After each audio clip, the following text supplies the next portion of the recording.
Բարև ձեզ, հայրենակիցներ ջան։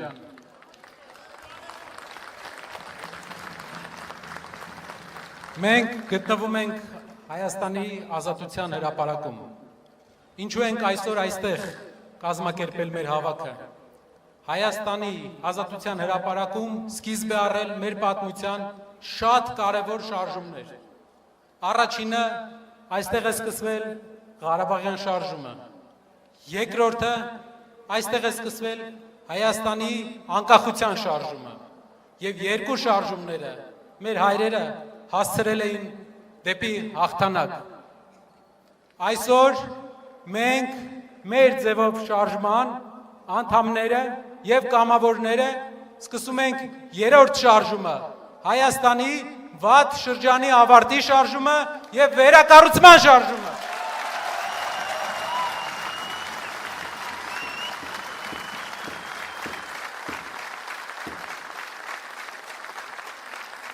Շատերը, ովքեր այստեղ են, հարցնում են, թե ինչպես եք հասնելու այդ վերակառուցմանը, եթե կա իշխանություն, որը գնում է բոլորովին ուրիշ ճանապարհով։ Ես առաջարկում եմ ձեզ 3 քայլ մեր ծրագիրը, թե ինչպես հասնենք խաղաղ իշխանության փոփոխության, ինչպես քաղաքացիական պայմանագիր կուսակցությանը երկրորդ անգամ սարքենք ընդդիմություն։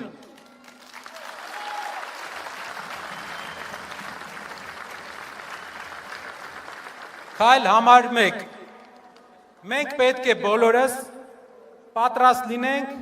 եւ աշխատենք եւ գնանք դեպի ընտրություններ։ Մենք տեսնում ենք, որ հայ ժողովուրդը ունի հնարավորություն արդար ընտրություններով, լավ աշխատանքով իշխանությունից հեռացնել այս խմբակին։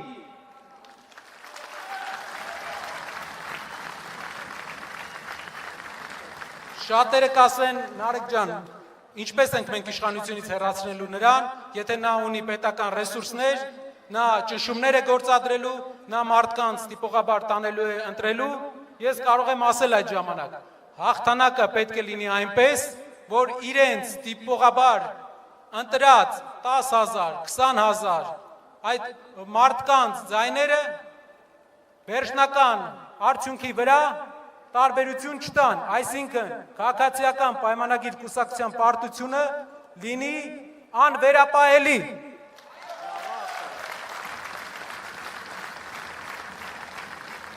Իսկ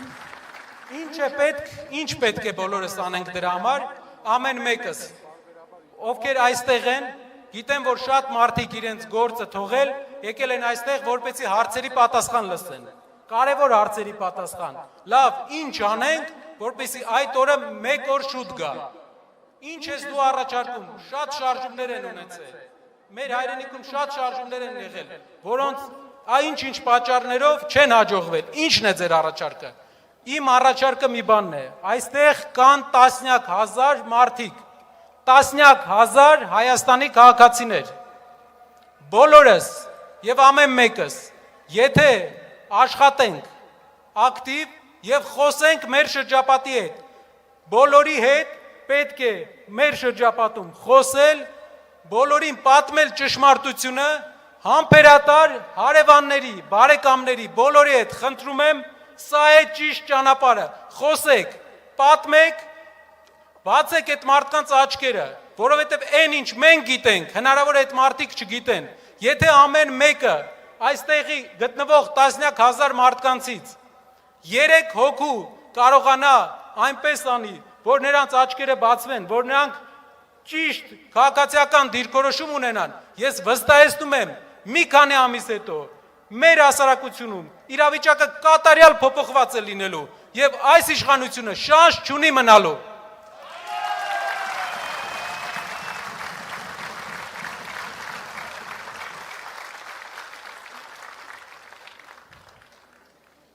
Եվս մեկ անգամ խոսենք, շփվենք, իրազեկենք մեր հարազատներին, մեր բարեկամներին, մեր հարևաններին, պատմենք նրանց ճշմարտությունը եւ դա է այն աշխատանքը, այն խաղաղ պայքարը, որ այստեղ գտնվող յուրաքանչյուր մարդ կարող է անել եւ այս հրապարակում է իշխանափոխության ոգին նետված, այս հրապարակն է որոշելու իր աշխատանքով իշխանափոխություն կլինի, թե ոչ։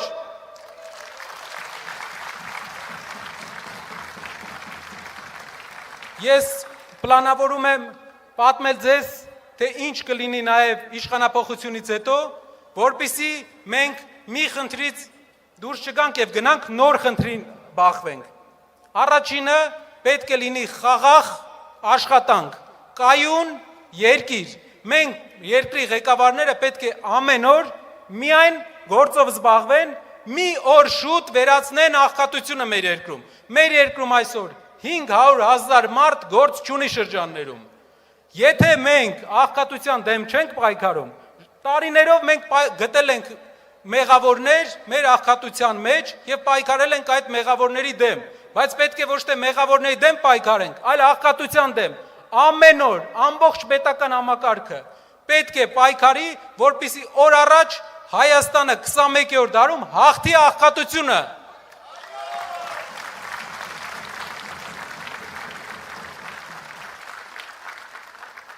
Բոլոր շրջանները, Երևանի բոլոր վարչական շրջանները, Հայաստանի բոլոր շրջանները պետք է ունենան ծրագրեր զարգացման։ Մի շրջանը արդյունաբերական, մի շրջանը զբոսաշրջային, մի շրջանը գյուղատնտեսական, Երևանն էլ պետք է ունենա իր զարգացման տասնամյա պլաններ, որ ամեն օր մենք իմանանք ուր ենք շարժվում։ Թե չէ այսօր մենք ապրում ենք Facebook-ի պոստից Facebook-ի պոստ, մեր արտաքին եւ ներքին քաղաքականությունը որոշվում է Facebook-ով։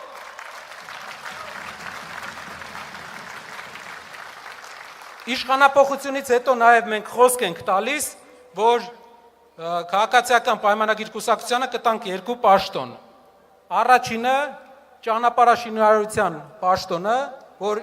սիրում են ասֆալտ անել, եւ երկրորդը սիրում են ասֆալտին փռել։ Իրանց մոտ 2 բան է ստացվում։ Ասֆալտ անել ու ասֆալտին փռել։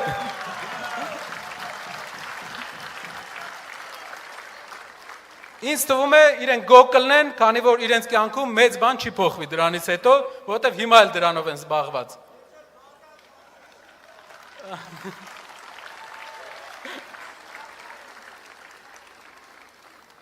Նաև կուզեմ ասեմ այն, ինչ կատարվում է եկեղեցու հետ, պատմեմ ձեզ։ Մեզ մի բան չի հիշեցնում, այն ինչ կատարվում է մեր եկեղեցու հետ։ Հիշում եք, իշխանության գալուց հետո սկսվեց բանակի հանդեպ ինչ-որ պրոցեսներ։ Ասվեց, որ սպաները եւ գեներալները կոռումպացված են, քաջ չեն կռվում։ Մի քանի տարվա ընթացքում տասնյակ սպաներ եւ գեներալներ հեռացվեցին բանակից։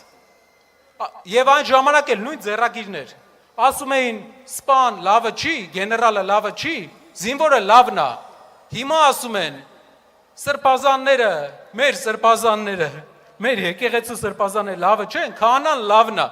Հակադրություն են բերում ստեղծում, քանի որ մեր երկրում ուրիշ հակադրություն չեն կարող ստեղծել։ Մեր երկիրը 95%-ով առաքելական եկեղեցու հետևորդ է, 98%-ով հայ ազգի ներկայացուցիչներ են այստեղ ապրում եւ որևէ ուրիշ հակադրություն Հայաստանում, բացի ղեկավար եւ ոչ ղեկավար հակադրության, նրանք չէին կարող ստեղծեին։ Այդ իսկ պատճառով նրանք ստեղծել են այս հակադրությունը, որպեսզի կարողանան քանդեն այս կառույցները։ Հիմա ձեզ հարց եմ տալի։ Մեր այսօրվա բանակից է Ադրբեջանը ավելի շատ վախենում, թե 7 տարի առաջվա։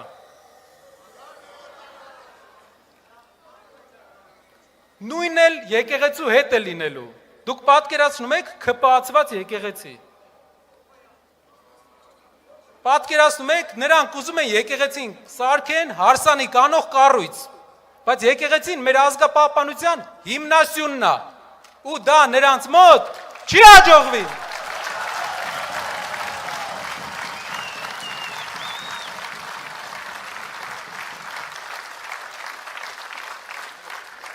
Մեր եկեղեցին անպաշտպան չի։ Մեր եկեղեցու պաշտպանները այս 10,000, տասնյակ հազար մարդիկ են այստեղ։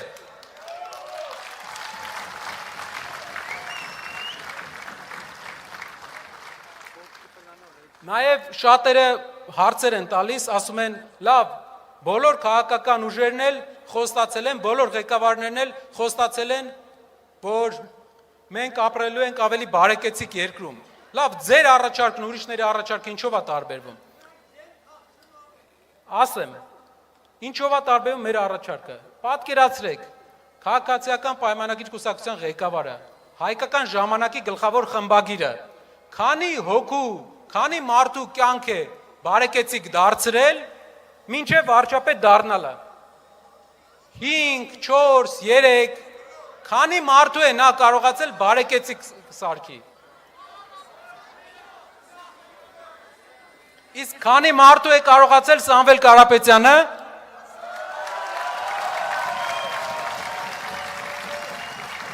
Տասնյակ հազար, հազարավոր, եթե դու չես կարողանում 10 հոգու բարեկեցիկ սարքես, ինչպես ես մեր ամբողջ ազգին տալու բարեկեցություն, պետք է ազգին մեր պետությանը կառավարի մարդ, ով կարողացել է տասնյակ հազար մարդկանց աղքատությունից հանել և բերել բարեկեցության։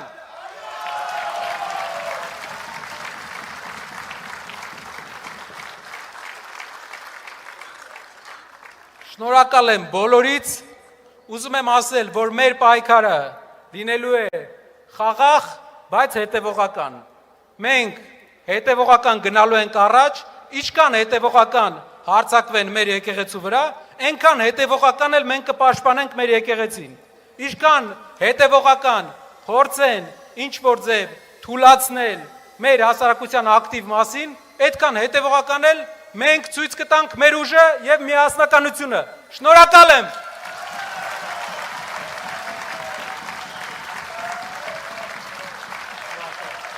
Շնորհակալ եմ։